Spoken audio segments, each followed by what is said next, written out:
Alright, welcome back everyone to the second part of this lecture. Now, before the break, we were discussing the average saving per defect and the cost of quality equations. And I believe it's now very obvious that these two are very essential to us. This is because they tell everyone on the project that software testing is adding value. I mean, when your testing efforts cost less compared to fixing expensive failures, then congratulations, you're adding a business outcome. And that's the heart of the cost-benefit argument. Awesome. Let's see some real applications of such numbers and see how we can use them. So first, let's revisit the formula again. Average savings per defect equals the average external failure costs minus the average appraisal cost combined with the average internal failure costs. Now, here's a realistic example. Let's say in our project, the total prevention cost was $40,000. This is the total amount spent on requirements reviews, design inspections, and training. Now, assume that each defect, on average, costs $700 to detect and another $1,200 to fix internally during the software development lifecycle. However, if this defect escapes into production and reaches the end user, the cost of fixing such a catastrophe is $8,000 per defect. Now, before you lift your eyebrows and start arguing about such a number, let me tell you this. Those numbers are pretty normal for a mid-sized IT system. Believe me, $8,000 in production costs is actually conservative when you think about lost sales, customer complaints, emergency patches, and angry managers breathing down your neck. Anyway, plugging that into the formula, 8,000 minus 700 and 1,200, that's $6,100. That means for every defect we catch before release, we're saving the organization $6,100. These are real money, not just theoretical. Now, just imagine your chief financial officer's face when you say testing saved us $6,100 times 100 defects this release. I would say you should expect a hug. But more importantly, and suddenly, testing isn't just a cost, it's a profit protector. And that's very true, especially when you start putting the numbers together and make a quick comparison. It's eye-opening and sometimes jaw-dropping, because no one will prefer to pay $8,000 after release while he could pay just $700 to detect the defect and another $1,200 to fix it during the software development lifecycle. So, comparing these two situations is like comparing a leaky pipe in your bathroom to a burst pipe flooding your neighbor's house. One is annoying, the other gets you sued. That's great. I believe you can now see the big picture. But if you want to take things to the next level, you should start talking about the total cost of quality. Preventive, appraisal, internal failure, and external failure all added together. Now, here's the equation once more to keep it in front of our eyes. And let's suppose we are still in the same project and we had 120 defects caught before release, plus another 30 that slipped through the production. And of course, same cost assumptions as before. 40,000 prevention, 700 appraisal per defect, 1,200 internal failure per defect, and the whopping 8,000 external failure per defect. If we do the math, it's 40,000 prevention plus 84,000 appraisal costs plus 144,000 internal failure costs plus this scary 240,000 of external failure pain. Add it all up and we get $508,000. Yes, over $500,000 invested in quality for that release. And before you faint, remember this includes both the money spent and the cost of the defects escaped into production. It's the full price tag your organization will have to pay. That's great. Huge numbers. A dramatic portrait. Now what? I mean, how can we use these numbers for the best of our test process, our organization, our product, or our users? Well, let's put it into context. So again, prevention costs $40,000, 120 defects before release, 30 defects after release. Average savings per defect is $6,100, and the total cost of quality is $508,000. Numbers can look scary until you translate them into a story. If we look at the average savings per defect, it can tell us something fantastic. Every single defect we kept out of production saved us $6,100. Multiply that by 120 defects found in testing, and that's more than $730,000 in avoided costs. That's the value of testing in plain dollars. Now, the cost of quality tells us even a better story: the overall investment in quality. I know that this $508,000 sounds scary, but it's actually far smaller than what the cost would have been if those 120 defects had all slipped into production. In that case, the external failure cost alone would have skyrocketed to nearly $1 million. So the cost of quality is our way of saying, here's what we paid, but here's how much worse it could have been. That's great. Seeing how much we saved is awesome and can make everyone feel good. But the beauty of test management is that it doesn't stop at this point.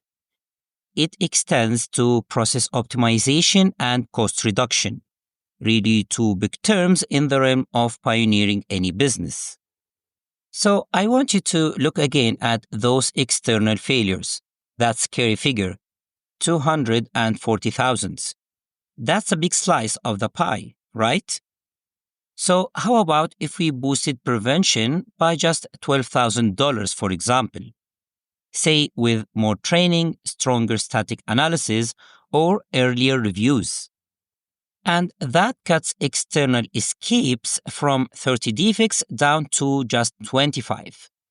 Yes, 5 defects might not sound much, but money-wise, we're actually saving 40Ks.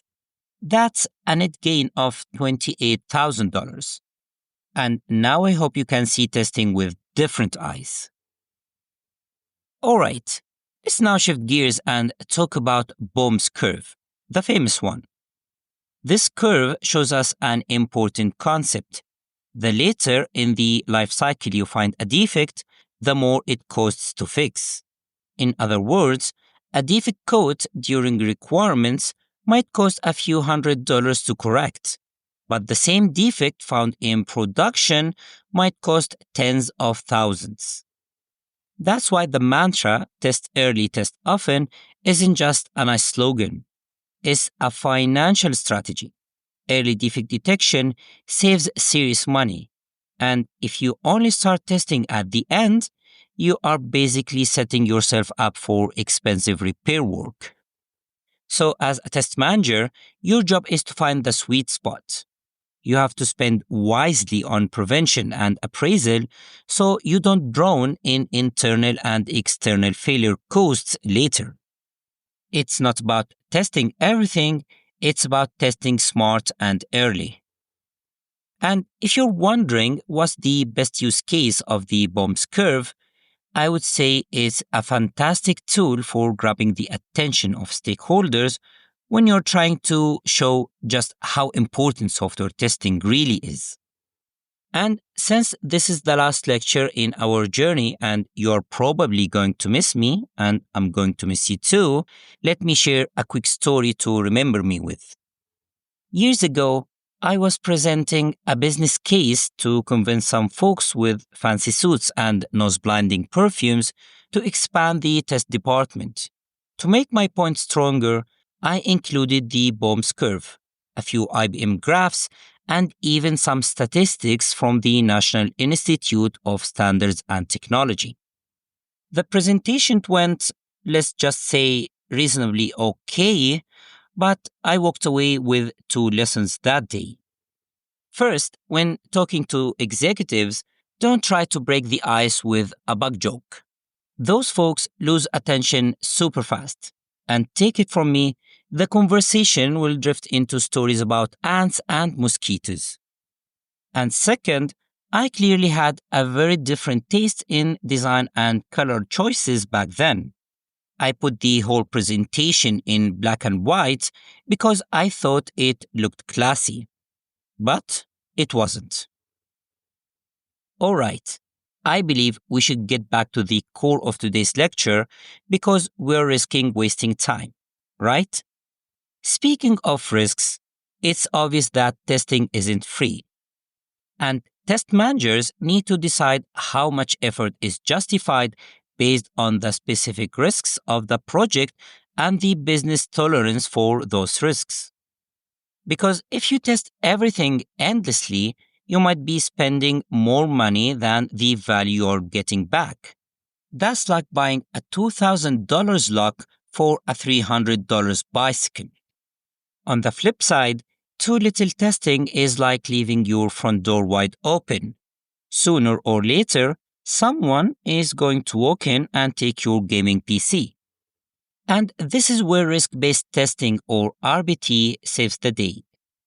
Now, I believe RBT is just a child's play for you at this level, but as a quick revision, it involves three main stages: identifying the risks, assessing the risk level of each one using the risk matrix, the probability and impact, and finally, prioritizing those nasty risks.